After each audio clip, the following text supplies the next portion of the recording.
Eric, you're ruining the show. All right, let's get into the Michael Jackson thing. You were here last week with a videotape that you took of Michael Jackson. You didn't bring it back today? Because I'm doing another. Everything's on the computer, so I'm doing everything. Oh, he brought his whole computer in. I forgot about that. Yeah, well, Steve saw a lot of it. Yeah, we got to get Steve in here. Saw a lot of it, and it's pretty wacky stuff. Well, I mean, it's Michael Jackson being Michael Jackson. Obviously, there's no video of him molesting children, so don't look for that bombshell here. But you could just see what Michael's all about, which is just being weird. You know, the thing is that everybody's got their own opinion, and he's going through all this court stuff. And we grew up with Michael Jackson. Yeah. I mean, we're both from Indiana, and it's the kind of thing where I don't want him to be guilty. But come on, you had your warning shot 10 years ago. After a while, you just got to look at everything that's happening, and even though you don't want to see it that way, it's like, wow, this is just the way it is. Right. I mean, and it's to the point of everybody's asked me, do you think he did it? And my response, I'm watching news along with everybody else, is, it really would be fucked up if a kid who has dying of cancer and you molest. Yeah. I mean, you do need to burn in hell for that. But so I said, I don't think so. But hell, I'm watching NBC, CBS, Court TV, and you go back and forth. Is he guilty? Is he not guilty? And I guess the stuff that over the weekend, it sounds like right now on TV. If you look up there, you see bombshell testimony. It says that on the graphic, and it was pretty incriminating. I think I got some audio. On the stand, the 14-year-old testified that on 2 separate occasions he saw Jackson molest his brother. He says they were on the bed. Jackson, he says, had one hand in his brother's pants, rubbing his private area while touching himself with his other hand. Ooh. The brother also testified they drank wine with the pop star on several occasions, and he says they went online to look at pornography. All right. Not that funny. Relax. You can act like a man. What's the matter with you? What a mess this guy is. Wow. So he's laying there in bed. He's laying there in bed. Michael's got one hand down his own pants and one hand down the kid's pants. Drinking. Yeah. What porno going on? Oh, my God. Did you see the picture of him over Webster in the Post today? The exclusive photo? That's a bad picture. Where is it? Here. I'll find Picture of Michael on a bed with Lil Webster when he was about 13 years old. And, of course, he was the size of like a 6-year-old. And where is Webster now? It looks like he... Hiding. Looks like he's banging him. Hiding. Some more testimony. He would like to, what the chimp did to that guy? That's what he wants to do to Michael Jackson, but he never grew up. Here it is. Look at this picture. Oh, that is just not good. It's an exclusive photo. It's going to make the internet if you want to play along at home. But basically, it's an old picture from 1984, trip to Disney World. Webster's on the bed with his face on the bed, and Michael Jackson. Obviously, they're playing around, but if you look closely, Webster's left foot is in Jackson's crotch, like he's trying to kick him and tell him, get away from it. And in that shot, Webster is biting the pillow. Yep. Little guy, poor little guy. Who knows what the circumstances are of the picture, but it looks a little creepy. Well, the kind of thing, too, it sounds like, regardless if what is it, 10 counts? They have such a hard-on for Michael Jackson. If, 1 through 9 go, they're going to get him on something. They're going to. And when he goes in, it's... Well, the prosecution put up one of the brothers, the brother of the victim, who painted a picture of the time the two boys spent with Jackson, which said included viewing sexually explicit images from the internet and pornographic magazines, drinking wine, and making crank phone calls to strangers, which is an odd thing that you would, maybe trying to get the trust of the boys and do something a little dirty, a little evil to try to get them together. Well, hi. Do you have Michael Jackson in a can? Well, this boy here does.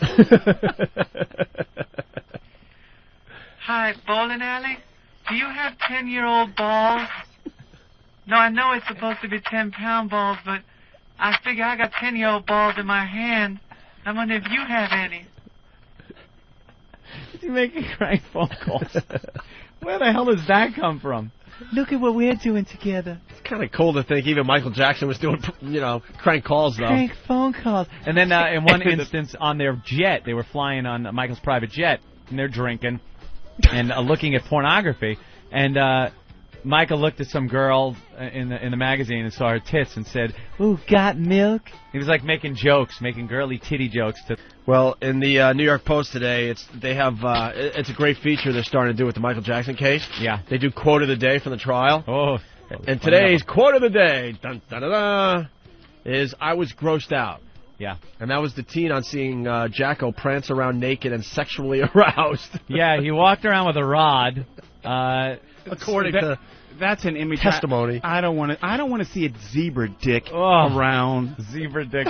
The brothers also said Jackson once walked naked into the bedroom at Neverland Ranch, where he and Jackson's accuser were sitting on the bed watching a movie, telling them that it was natural. Jackson had an erection, the boy said. "We were grossed out," he testified. Hearing the boys' revelation, even members of Jackson's own defense team turned to look at him, but Jackson did not visibly react. The brothers also testified that Jackson asked him if he masturbated. When he said no, Jackson responded, "Everyone does. You should try it."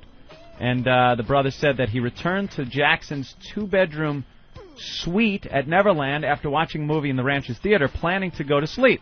He said he found Jackson on his back, eyes closed, with his right hand in his underwear, while Jackson's left hand was in his brother's pants. His brother turned away from Jackson, was asleep and kind of snoring, the brother said. I read that.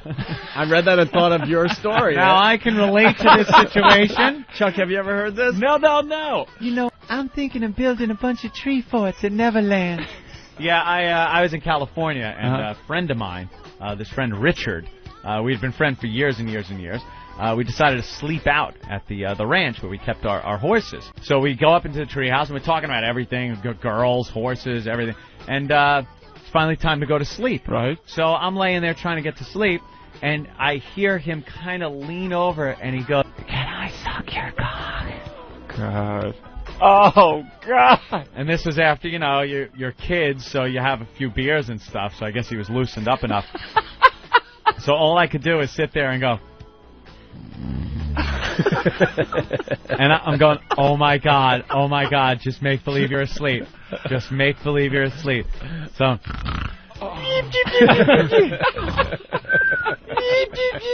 just trying to, get him off my scent, You're not sure whether you should roll over or not.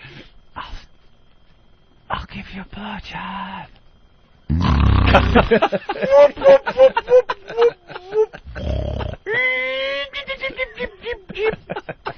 Just trying my best not to budge. It's like, wow, if he's sweating, if he's sleeping, why does he have a cold sweat dripping down his head like that? Oh, it was awful. So, yeah, I can relate to that kid. Poor bastard. Let's call Richard now, shall we? Richard. So Michael Jackson... That would be funny. Michael Jackson was doing the same thing? What were you thinking? So Jackson was doing the same thing? Perhaps he was doing... Yeah. We drink some Jesus juice, go up into the Neverland tree fort. You want me to suck your cock?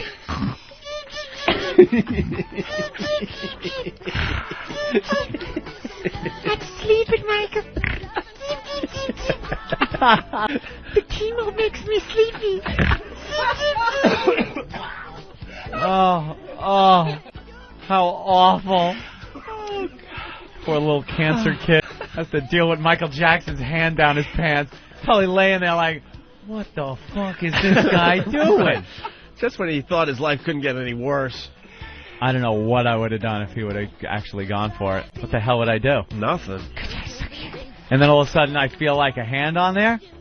I'd have to what are you going to do? I couldn't kick his ass because in my head he's still like my friend.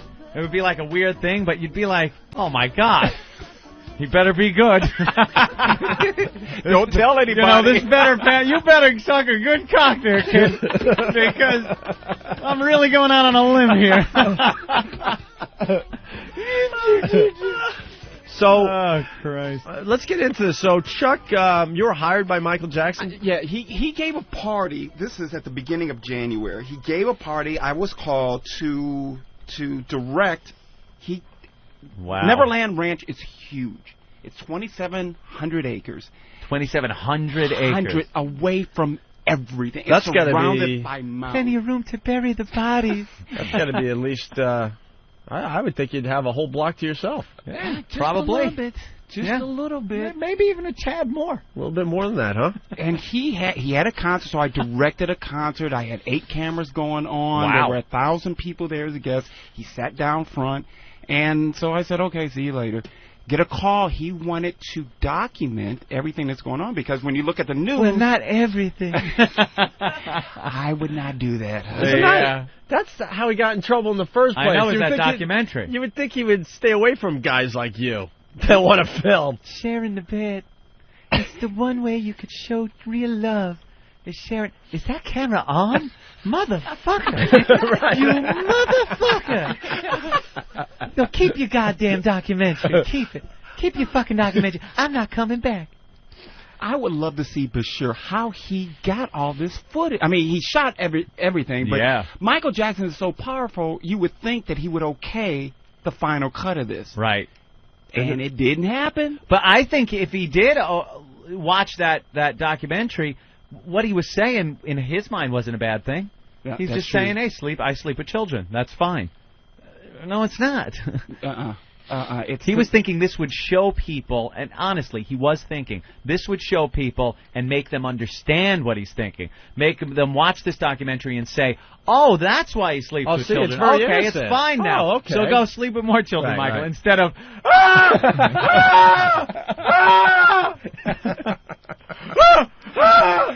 So that's Simpsons last night with Homer when he just screamed for the whole the funniest goddamn Simpsons ever. Where Homer gets hypnotized and just screams through the whole episode. We gotta God get. damn, is that funny? We got to get that, because that we can play on our instant replay. Funny as all hell. Yeah, But yeah, that's the reaction people had. that was his thought process going into that. Sure. Yeah. Oops, backfired. So when you witness? So I so a month later, it was during the first time he had to go to court. The big mailing. You're the guy that I was that the guy filmed on the footage we on see? the SUV. On I the was the guy- SUV? So that morning, That's what you do when you pull up to court. Jump up on the top of your SUV and start dancing. Were you in the car with him? No. The night before, we rode up from Beverly Hills, and it was like the president. It was following the bus. He went up on a bus, and I was supposed to be on the bus shooting him. That didn't happen. Followed him up, and it was a real first time I went to Neverland, and it was maybe 2 o'clock in the morning. This place is phenomenal. Yeah. You drive up, and there are these gates that have the Neverland. Everything is lit up. It's Disneyland I at bet night. it brings a tear to kids' eyes when they pull up to that gate. You know, literally. Kids start. They start doing this. Yeah, unbuckling and, mommy, can we go home? And I spent the night. He's got a train station, and it was cold as in the canyon. Wait, there's a train station 2 in Neverland? 2. Are you kidding There me? are 2 trains. Wow. It's phenomenal. He's got a complete zoo with animals. These stalls are the cleanest. I mean, ghettos are not this clean. Really? It's Animals living in meticulously clean stalls. Oh, yeah. A train. What kind of train? One is Has a a steam real- engine. Yeah. And one is one of those small little. But how far does it go from the It front? goes all the way around the property. It'll take you over where the theater is, and So if you want to all get the- around Neverland, you would take the train, or take you the take train. some kind of. You Does take he have the the train. limo golf carts or something around? Got a couple of those. That's something. But I was blown away. I was really blown away. So the So next were morning, the kids. Let's not use the word blown, huh? Yeah. speaking of that, next morning, 6 o'clock. I really couldn't sleep that night. 6 o'clock, I'm All that waiting. crying. 7 o'clock, I'm waiting, and you could see the helicopters, everything hovering above, and he's getting dressed. So I'm shooting it. And he's got the hairstylist and the valet, and he's figuring out what he's going to wear. And I'm sort of looking at my watch going, I know it's a good 40-minute drive to get to the courthouse. You're going to be late. Because I'm a stickler. I'm like, okay, let's be on time. Anyway, he's dressing like it's an appearance. Oh, like yeah. He's doing an appearance. Then he doesn't care if he's going to be late. You can't be late to court ever. Can't be late. We pull up right at 8:30. He's supposed to be in the courthouse at 8:30. Yeah. And then it's it's bedlam. It is like the Beatles had just arrived, and everything's going on. He goes, I was the only person allowed to shoot him. There were 2 of us. And we walked down left and right. There were the gates. He walks into the courtroom. He's about 25 minutes late. And it's only supposed to take 20, 30 minutes. We were there 2 hours waiting. And as he comes out, it's like he's now telling me, okay, I want you to shoot this. I'm going to wait. He's directing from walking out of the courtroom. Yeah. And it's just, I mean, it's to the point where the cops are holding back the fence and people just going crazy. Now, who are these fans that are just like... You know what? It's going back to the 70s. I mean, he was the king of pop. Yeah, but was. It's and the what only he is now, like... It's over. It's amazing that It's all those over. fans are still there supporting him like that. Steve saw the video too, huh? Yeah, the one thing I wanted to mention is Chuck mentioned that he was getting dressed for, like, as if it was an appearance. Well, Michael's not dressing himself. He's flanked by people who are dressing him. They're untucking his shirt for him. They've got, doing his hair. They're tying his tie. His arms are basically on his nose. Yeah. He's got tape on his nose affixing it so it can hold up the cartilage because the cartilage is so ravaged by all the plastic surgery. Is the tape always there? No. It looks so like he puts the tape and then what? Going out the door? Yeah. Takes it off? Yeah. Wait, you saw that on the video?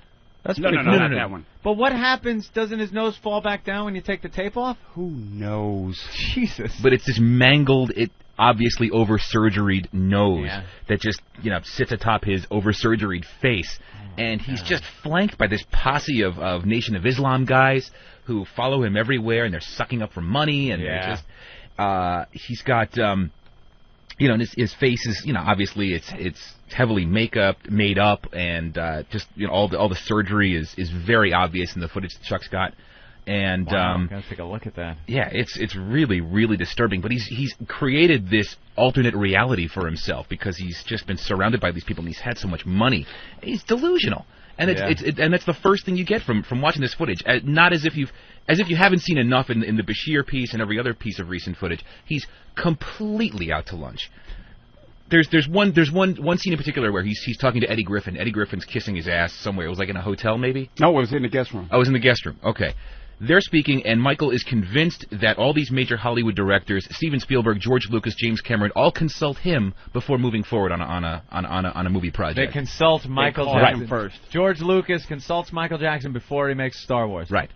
Really? Yeah. That's what Michael's saying. Totally convinced that that's the absolute truth. Maybe to get inspiration for new aliens that are going to be in the bar scenes. Maybe that's it. Michael, that face. But he really believes that. But having all these people around, I mean, for 2 decades, you're God. Yeah. And who's going to question your authority, your decision on anything? And that's part of the problem. Hey, let's go to the movie. Let's go somewhere. No, you got to have 15, 20 guys around you. Let me put this over my head. Sure, people are going to start to look and say, what's going on over here? Stop it. Stop it. Jeez, man. So it's to the Did point Michael Jackson actually talk to you? Oh, yeah. I've had dinner with him. The house, it's phenomenal. The Beverly Hills house is just fantastic. It's got to be a 20-foot long table, and it's got a glass floor. So right below is a swimming pool and a bowling alley. That's so you can have the kids up there. Hit the button. Have them naked up on that first floor so you can look underneath. He's got, I mean, away from everything else and just talking to him, he is very bright. He's got a sense of humor. But once he's surrounded by other people, it's this. It's not the person. He's got this illusion around him that it's like, I mean, you live into being a god. It's time to wake up. And I think after this court appearance is going to be a wake-up call. Because at this point, he's through. Regardless of what happens, if he gets off, it's over for Michael Jackson. He hasn't really put out anything that anyone wants to hear of. Yeah, even his greatest hits was a flop, right? Yeah, no one really wants to hear it, so I can't see him touring and really doing anything that way. So, even if he did skate this, he's pretty tainted. Hey guys, let's say hi to someone you should know, Chuck. John Heffron.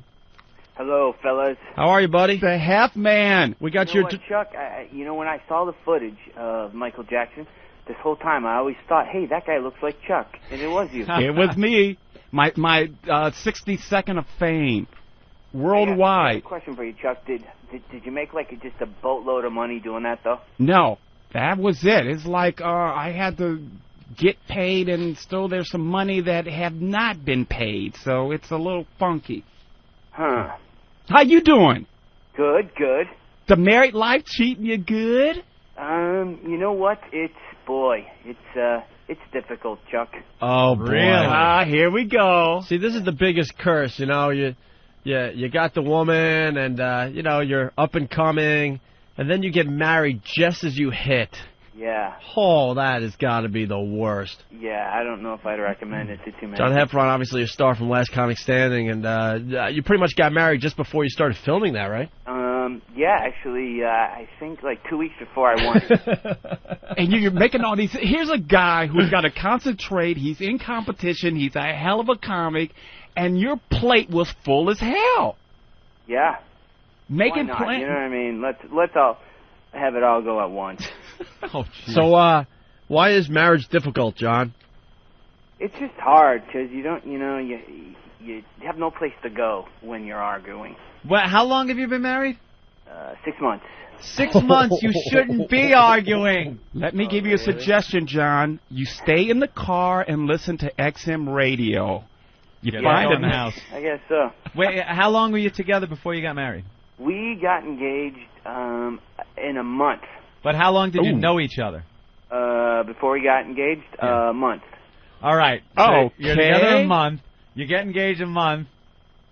Wow. What? Wait a minute. This should be the truest, happiest love ever. Wait, John, so why did you feel like you had to get engaged after a month? I don't know. Maybe it's because, I traveled so much, and, you do that road thing, and then you meet somebody that's kind of cool, and, You didn't get your ring at Penn Station, did you? What? You didn't get your engagement ring at Penn Station, did you? No. Oh, okay. This story's sounding a little familiar. Anthony did. Yeah, I did. And I was married a few months after I met the girl, and my parents didn't work out. I got to ask my brothers, but I think my parents got married after only knowing each other for like 3 months. And they're still married? Well, thanks for bringing something up. Oh, a little painful. Well, you figure you got a 50% chance of no matter what. You know? That's good. 50-50. Yeah, let me either throw all my possessions away or not. That's good. On a coin toss.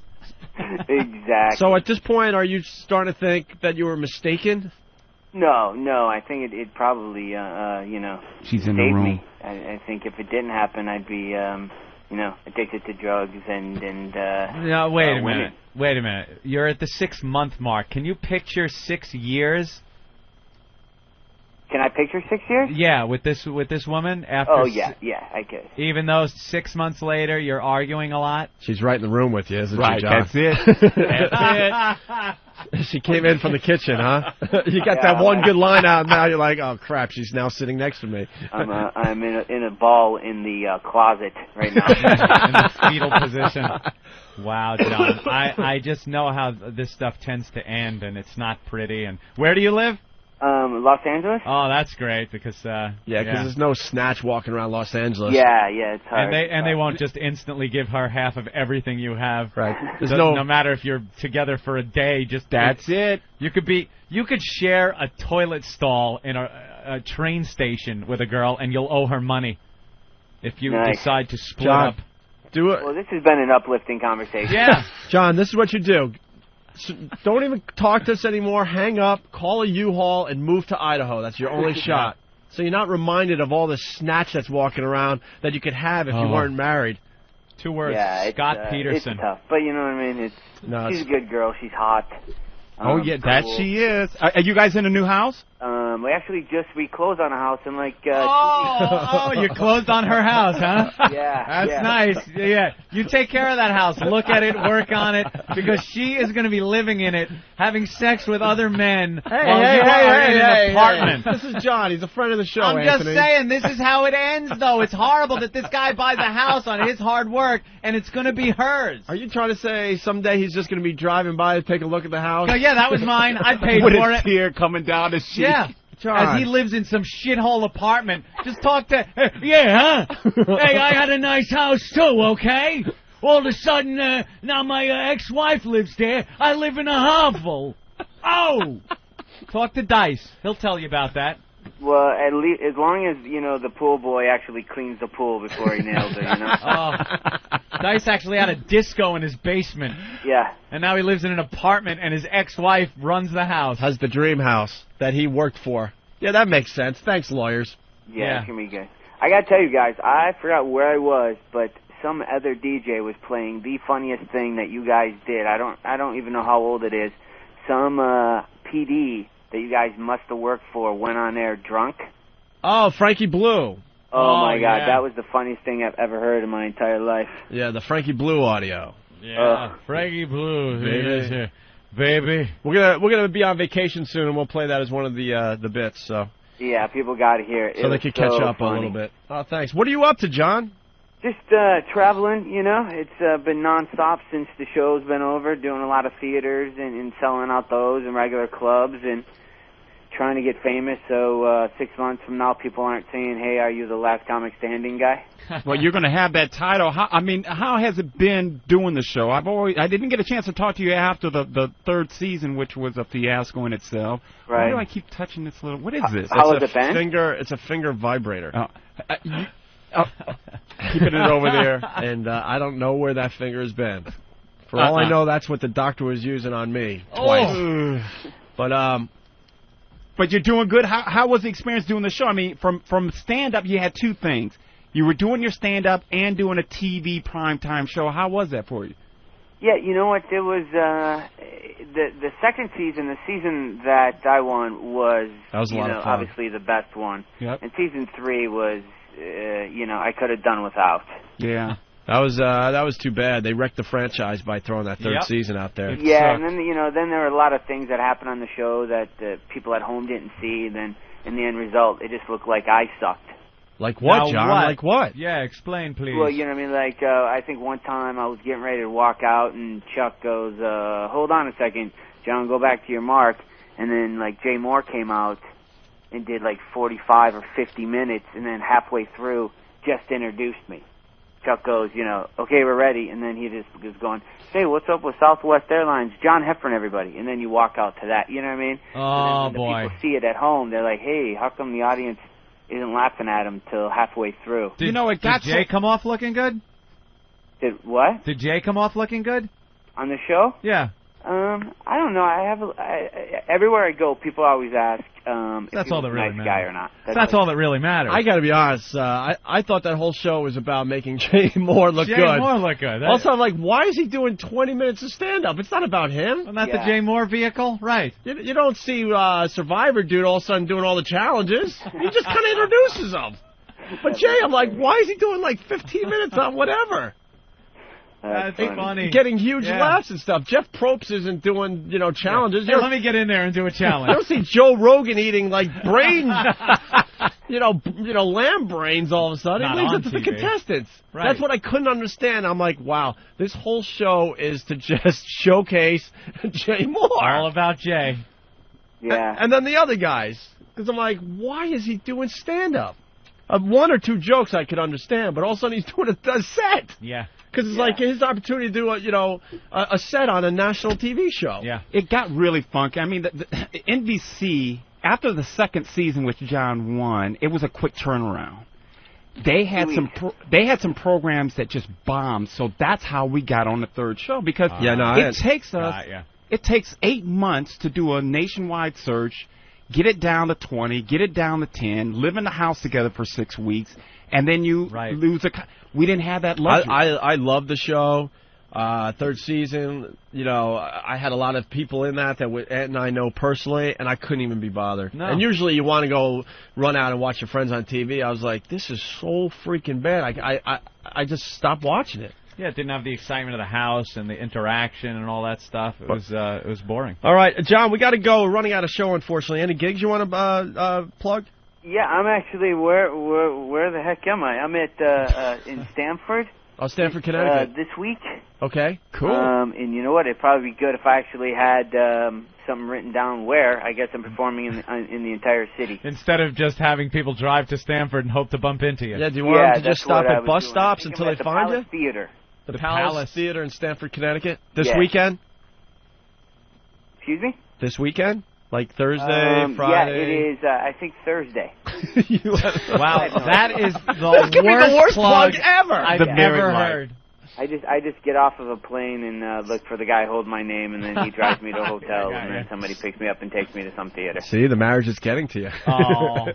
All right, John, you going to come in and see us soon or what? I would love to. I'm actually in New York in like a month or two. I'd love to come in and hang out with you guys. Come on down, bro. Having a blast here, man. Sweet. All right, Chuck, you take care of yourself also. You too. Good talking to you, John. Okay, if I ever get arrested for anything, I want you to videotape me going to jail. That's right, baby. All right. Cups and all. Thanks, Chuck. I mean, John. Jesus. Thanks, John. Oh, my God. John Heffron. Poor son of a bitch. The married life. My God. He met her in a month. They engaged for a month. Got married when he was tops. 6 months later. 6 months later. So 8 months total. And there's too much arguing. You know, there's a lot of arguing. There should be no arguing.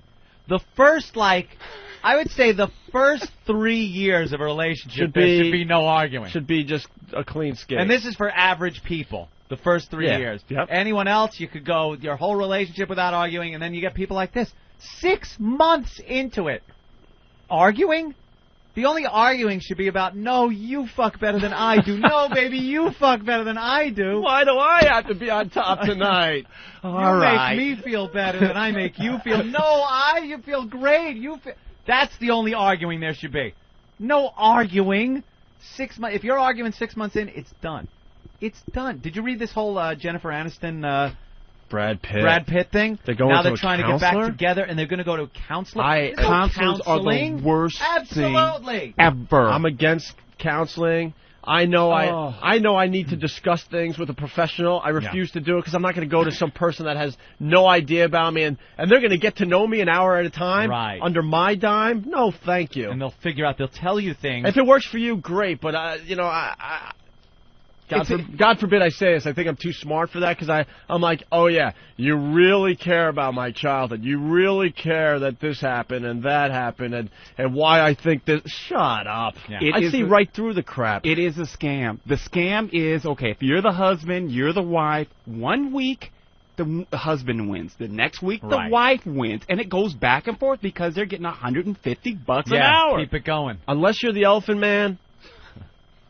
And unless you're the Elephant Man, counseling is just not going to do the job. Why would the counseling work on the Elephant Man? Because he's still the I'm Elephant Man basically at the end of the saying day. If you look at yourself in the mirror and think you're so desperate that you need to go to a counselor with your significant other to save whatever you have, you got to just walk away. It's not worth it unless you're the Elephant Man, knowing you're not going to get anything else in your life. If you're having problems to the point where you feel you have to go to a counselor with your significant other, walk away, because those are the problems that are too big to solve. You cannot be honest in the room either. You cannot be honest in the room. No. It's supposed to teach you to communicate. Right, communication. See, you're just not communicating. Okay, how could I communicate to her that I can't fucking stand her anymore? Is that communicating? Oh, are we here to stay together? Right. It's like, let's be blatantly honest. We hate each other. Goodbye. So Brad and Jennifer are going to go see a counselor? Yeah. What a dummy he is. Oh. I can't speak for him. I think I know how guys think. What a dummy. Dope. There's no reason. Every piece of tail in the world wants him. Whose suggestion was it? Was it his? Fuck hers. Brad Pitt, come on. Unless he's looking. Dare I say he's pussy whipped to that point? Ooh. No. How much money's involved here, gentlemen? Maybe that's it. Those two rake in a lot. All right, why don't we take a quick break, Anthony, and we'll first. This show's sponsored by MrSkin.com. Really? Give him a plug. For all your perv needs, go to MrSkin.com. Eric has been showing us video all day and stills of just these hot, young actresses. Never fire Eric. No, he just showed us some video. Girl from the swimming pool. What's her name? It's a French name. Yeah. Well, just in case you want to. Ludwig Sagnier. Ludwig Sagnier. And she was in the swimming pool and some other movies that she apparently is naked in and having sex in. Oh, Anthony, the movie's called La Petite Lily. La Petite Lily. Oh, no, or is that... No? Water Drops on Burning Rocks? Oh, that's when she was 19? Is it on DVD? Stop it. Here, Stop it. hold on. He's about to play a video where she has to have the most perfect body a girl could have. She even passes the what was I saying during commercial? Droopy test. The droopy test. Pencil test. And and even when she's on her back, they're still heaving upwards. Yeah, she was laying on her back, and they're still poking up. And the guy's having, like, stupid conversations with the girl. So Stupid French conversation with that stupid language. Here's a scene that Eric's about to play where she's just riding him. She's on top. And here's the dialogue. Here we go. Yeah, read the subtitles. All right, here we go. She's just rocking. Do you like your job? Not much. How much do you make? It depends, not a lot. Would you like to earn more? I know an easy way to make money. You'll need to work for me. Why not? But basically, it's going nowhere. But basically, he's having small talk. He's having small talk as he's just banging this talking about work. hot piece of ass. Stupid French. Anyway. All right, so anything else on the Michael Jackson thing there, Chuck? You know what? Observations? It's to the point where, like I said, I was around him, and, you know, you mess up once. You mess up once. He's gonna have to. Yeah, I think they're gonna put him away. But the mom, I mean, all these stories. What's the story on the mom? Is the mom making up all this? Is she getting the kids in the dark room? You must say this, and this. She's very suspicious herself. That's it. Doesn't mean the kid wasn't molested. Hey, in other news, we should just run through some other stories that are being talked about today. The Martha Steward thing. She's released, and yeah, she got out. She was wearing a poncho that some convict made her in prison. And that was her fashion statement. I was laughing at the TV because everyone was wondering where the poncho came from. Yeah. And it turns out one of the her fellow inmates made it for her, and she walked out of the prison and jumped on her private helicopter or something, big jet, or whatever it was, to come back home. And basically, you know, she was hanging out in a spa for the last 5 months. Yeah, that was not a prison. Time. That's no prison. They're knitting. They're doing crafts. This is what this woman did anyway. She was doing crafts for the whole time she was in there with other women. Having gourmet meals. Yeah. Come on. This wasn't weight room getting, shanked out in the yard and getting your ass handed to you and, weights, sweat, and basketball. Yeah. This is crafting. When you think about a woman going to prison, you think about those old prison movies where all the girls have to walk around in wife-beater shirts and shower together. The dyke in the laundry room that violates you with a broom handle. Right. And if they don't do the warden, there'll be hell to pay later on in the shower. Warden wants to see you. They take you to the warden's office where she makes you go down on her. Yeah. Yeah, things like that. Hey, you either do the female warden or you're getting a broomstick later from Hazel. Yeah, it wasn't that kind of prison. No, not at all. There was nothing going on. They weren't fighting over crafts. Hey, man, you gonna use them sparkles? Hey, man, you using those beads and that glue? It's nothing like real prison. It's girls sitting around making quilts, making ponchos. They all have knitting needles, and no one's using them for the right reason. To shank them. To shank each other. That would be funny out in the yard. Someone gets a knitting needle in their bag. Oh! And and now she's wearing the house arrest bracelet. Oh, she's got that now because they were saying, hey, look, every paper was pointing out the fact that she wasn't wearing the anklet, and she's getting it today or something. So Tony Danza was wearing one on his show. Oh boy, Tony, you're hilarious. Hey, I might run off. Yeah, please do. And then Deborah Norville had to wear one and show how it's like to be under house arrest. It's a piece of cake for this lady. It's made her bigger. Controversy we all know sells. Big time. She's not in a little apartment. She's not under house arrest in a little hovel. She's in a mansion. Please. And Rob on Long Island, Martha's prison was not a spa. You understand what we're saying, though. She wasn't really doing hard time. She wasn't doing light time. She was barely in prison is what it comes down to.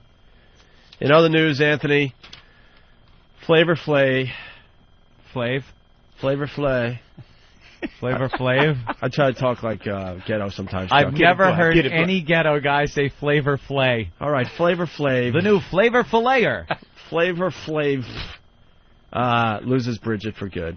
Oh. Brigitte Nielsen tied the knot with her much younger boyfriend. It's her 5th marriage. 5th? Who were the other guys? Well, one was, let's remember. She married Sly. Yeah. I remember Sly, and wasn't Mark Gastineau? Was she Oh, married? right. Oh, yeah, I forgot about that. Well, this is her 5th. Bitch can take a punch. John Huh? Heffron, maybe, number 7. This is her 5th wedding. She's 42, and her Italian boyfriend of 1 year is 28. Nightmare. And she's 8 inches taller than the guy. I don't know how you do that in a relationship where the woman's that much taller than you. I was watching Cobra the other day. Yeah. You ever see Sly Stallone in Cobra? What a bad movie that is. Just awful. And she's in that one when she was a lot younger, and she was pretty hot. We wasn't bad at all. Nice and tall. Oh, here goes Eric. Here goes Eric to Mr. Skin. See if we can find some Brigitte, huh? I think Steve's been trying to get Mr. Skin, the Mr. Skin guy, on our show. This is a perfect opportunity now that we talked about it all morning. He hasn't been on the show yet? No. I don't think so. Oh. And no, I know so. No, he hasn't. Sylvester Stallone is in town promoting his latest reality series, and we have a professional booker that we spend a lot of money on, and, well... I hope you guys have... I don't see Sly Stallone walking through the door. That's all I'm going to say. No. That's all I'm going to say. No. Don't want to talk bad about anyone, but I'm wondering why... Where's Sly? Why we wouldn't get a little... get a few minutes with Sly Stallone Sly. today. So Flavor Flav, that whole show was a Flavor Flav. It was just a farce. It was a joke. They weren't banging, nothing like that. They understood that it was popular because it was so freakish. Well, they weren't in love. Yeah, they played it up because it made for good TV and helped both of their careers. That's all that was about. Yep. Everyone, I hope, knew that. And then finally, Anthony, Ed McMahon has fallen down at home. Oh, no. Uh-oh, first sign. That is bad, right? Oh, Chuck, you're on to this, right? First sign. You're on to that. You never want to fall down at home. No, never. You guys familiar with Chick Hearn, who was the announcer for the Lakers of for course. like 30 years? Of when course. he fell, that was it. It's all it takes. Gravity does in old people. And it's always it's always some weird thing. I think it's more publicists explaining, trying to make it sound like it was no big deal. But falling down at home is never ever good. Never good for the old people. So basically, Ed McMahon, 82, Johnny Carson's former sidekick, was hospitalized after falling in his Beverly Hills home, left him with a mild concussion and a gash in his head that required stitches. Uh-oh. Mr. McMahon's prognosis is excellent, and he's expected to be released from the hospital in the next few days. Yeah, that's old pie crust pelvis is okay, though? Didn't snap? Well, that's... Graham crackers. Falling at home really bad. Falling at home, breaking a hip. That's over. The death sentence. No offense to Johnny Carson, but it's over Johnny. Yeah. Hi-oh. That's it. And the answer is. And then has been Nick Carter from the Backstreet Boys DUI in... Oh, it was him? On the news was teasing it last night. It was like, a Backstreet Boy in trouble with the law. Tune in. Yeah, the news is so unkind. They're like, has been Backstreet Boy. Has been. Yeah, he was driving drunk on the PCH. Oh. PCH coming home from Huntington Beach. So. Yeah. Do we have any, what did we learn today? To wrap up this mess of a show? I saw a few on instant feedback. All right, here, because I'm getting all clogged up again. Dan, in Illinois, what did you learn on the program today? I learned that the darkies can also be referred to as monkeys. Oh my God. Back to the monkeys. How to go to the phones. Pinchy. Hey, guys, how you doing? Hey. Hey, today I learned that Opie's played 1,458 games of solitaire on his trio. His longest winning streak is 2 in a row, and his longest losing streak is 349 games in a row. You got to add the 22 to the... That number was the losses I gave. Well, all right. Yeah, close enough. Oh, my. Very good, Pinchy. Thank you. Golden Buns from Whackbag. I learned that Opie's doctor likes to put his hand up Opie's ass. Right. That's what he's saying. I've been working on that, too. And Spill in Jersey says, I learned that digital watches, when displaying numbers, tell you what time it is. Hey, Chuck. How about that? Oh, we only have 25 seconds, and Chuck has a real plug. I just wanted to plug. I'm going to be directing. Alonzo Bolton is doing a DVD in 2 weeks in L.A., so it's going to be off the hook. Just wanted to say that. And I've had a ball today, guys. Thanks for stopping in, man. Really great meeting you. Very cool. Yeah, Chuck Vinson from Last Comic Standing, the director. Yes. And he'll be part of the show here and there, I think. I'll give you a call, yeah. You did a good job. That's it. Bye. What about the one...